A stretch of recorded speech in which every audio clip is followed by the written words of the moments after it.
and welcome to Connectivity Conversations. This is a podcast by ATC Africa where we discuss insights and innovations for building a more connected world. My name is Aderonke Adebanjo. Thank you for joining us on another episode. Today, we're talking about a really critical topic that impacts what we do across Africa and essentially across the world. And joining me to shed more light on this very important topic is Christo Human. He is the Senior Director, Corporate Security, EMEA for ATC. Welcome to the show. Good morning, Aderonke. Thank you for having me. Thank you for joining us. All the way from SA. Yes. Yeah, great to have you in Nigeria. Thank you. So, Christo, before we jump into the topic of security, which is really critical for what we do, I want to know, as somebody who, covers EMEA in terms of security, what's the most exciting thing about your job? What's your favorite thing about your job? Well, I would say in my job, every day is different. I touch all parts of the business. I get to interact with all departments and divisions. So that's really interesting for me. I'm not set in one location all the time, get to travel. Yeah. So really nice interacting with the business at all levels. Fantastic. Yeah. So as we jump right into our topic today, we can confidently say that, security is not localized to any specific part of the world, right? Every continent, every country is impacted by security challenges. Yes. When we talk about security on the African continent, can you just shed light on a few of the challenges that we face, particularly the ones that impact our business? Yeah, so I think for us, because we are such a large organization in Africa, more than 22,700 sites, and it's very much dispersed all over the 7 markets that we have. In Nigeria itself, you have more than 8,400 sites, and it's growing all the time. And a lot of these sites are in rural areas, difficult to access. And then, of course, we have the geopolitical issues as well. And in some areas, we've got poverty. So we have attractive assets on our sites. That creates a bit of a challenge for us. And then we also have to travel through difficult areas, as you know, and that creates a bit of a journey risk management challenge for us as well. But happy to say that we've got a lot of controls in place for that. Brilliant. I love that. And when we talk even more about security, we delve a little bit deeper. I would imagine that for us at ATC, our number one priority is the safety of our employees and, of course, our assets. What measures have we put in place? You just you alluded to the fact that we have great measures in place to ensure security. What have we put in place? If you can shed light without giving away our trade secrets, of course. Yeah. Now, in terms of security, we are charged with the safety and security of our people, our assets, and our brand reputation.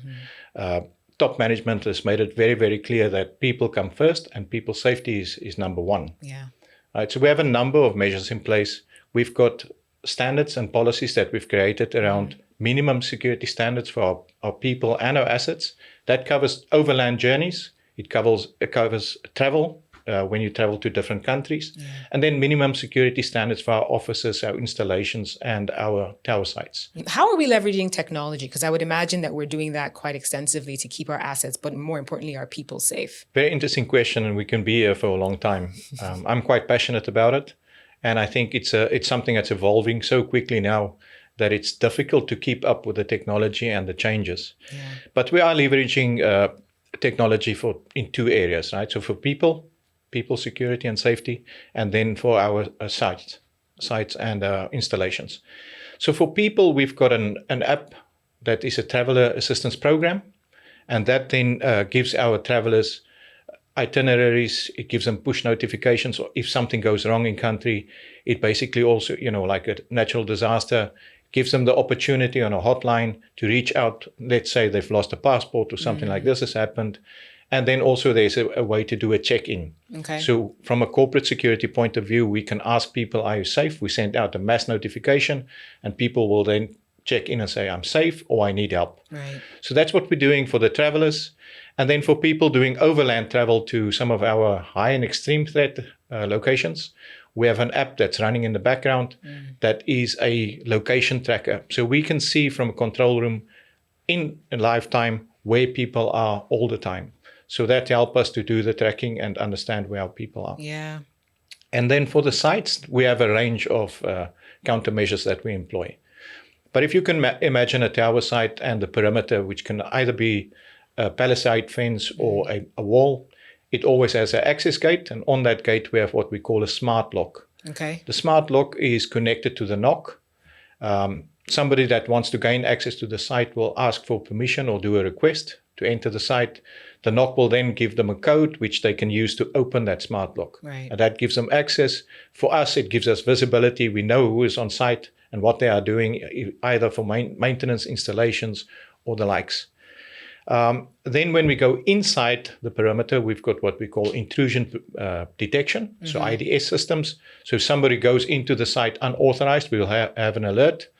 We also have sensors on our cabinets, door open, vibration sensors, overheating, which helps on the operation side, and a number of other measures that we do with the equipment within the cabinet, which I'm not going to discuss here. Of course. And then very interesting, we have lighting systems, which we are now trying to employ solar systems, which means we are not taking power from the grid, which is a saving over time for the business, but also the CCTV systems or the camera systems, which is evolving so quickly now with the invent of AI. Yeah. So we've got deep learning cameras on some of our sites, and that helps us to eliminate false positives. So once we have an alert on site, we normally have a response. We send somebody out to the site to investigate, which comes as a cost for the business. Right. We're trying to eliminate this, and these deep learning cameras will pick up perhaps a bird or a bat or something like this and create an alert. We then say it's a false positive on the system, and the next time that alert will not happen again, which is really interesting how the cameras are learning over time and making our response more efficient. That's brilliant. Fantastic. We're evolving with the times. I Yes. love that. We're keeping track of what's going on. So before you go, Christo, as the security guy, can you give us, one security tip to keep us all safe? Well, I don't think there's one tip to do that. I would say from an ATC perspective is make sure that you follow the rules and regulations that we've put in place. We've got a number of standards and guides. Yeah. Please make sure you familiarize yourself with those. Look at them, make sure that you understand them and follow them, and we will keep you safe. Fantastic. Thank you. Thank you, Christo, for joining us on Connectivity Conversations. It's been great having you on the show, and we look forward to having you back. Thank you very much. My pleasure. Great. And thank you for watching. We've been speaking with Christo Human, Senior Director of Corporate Security for EMEA at ATC. Look forward to having you join us on yet another episode. Bye for now.